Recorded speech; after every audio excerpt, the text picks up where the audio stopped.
So how do you fight the power of money and capitalism? Well, you just do what you believe, what you do. You make your plan about where you want to go. I mean, they can knock themselves out. They're very good. They're very good at it. But the trouble with that is they take everybody else with it, which is not very nice. So, because the basis of the ideology is greed, exploitation, and worse than, in fact, slave mentality. And so, capitalism, in the sense, is will eventually destroy itself, and will take us all with it too. So we had to resist against that mentality.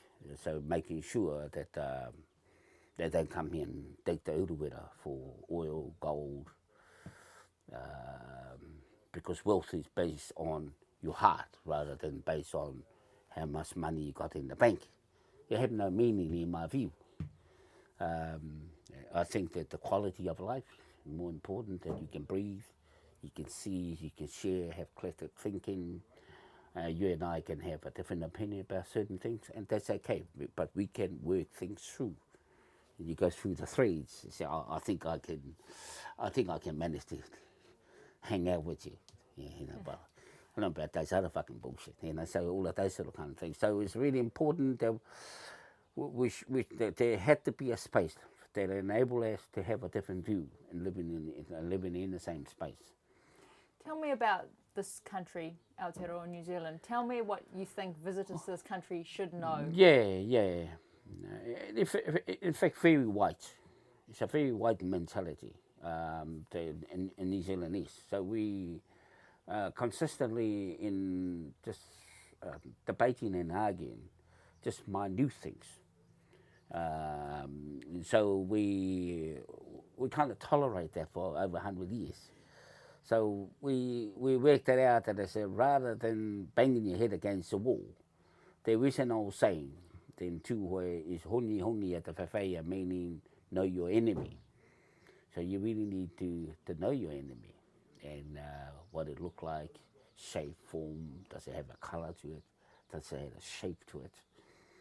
So so I have an understanding about the enemy. And so we at the point. There was time. It was necessary. It was necessary for us to do the things that we've been doing: roadblocks, placards, door knocking, and just basic, simple things like language. We have a language.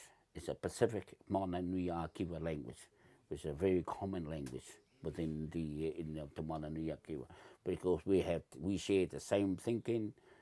We share the same Maui tiki tiki taranga. So if you go to Hawaii, they talk about Maui. If you go to any Pacific, they talk about Maui. Kiwa also we share. We have common things that we share. And so, but very basic, simple things that we had to fight for, and to maintaining the language. The language to me is really important. Te reo o te Māori, o te reo tangata whenua, te reo o. And so when we talk about te reo o te reo kauta, the home language, just a normal language. Then you got your ritual language that you do at Pacific Place. So we have a number of languages. But 30, 40, 50 years ago, the language was not allowed. So people still dramatically traumatized by that. So we resisted that 30, 40, 50 years ago just to fight for the language, the right for us to speak the language.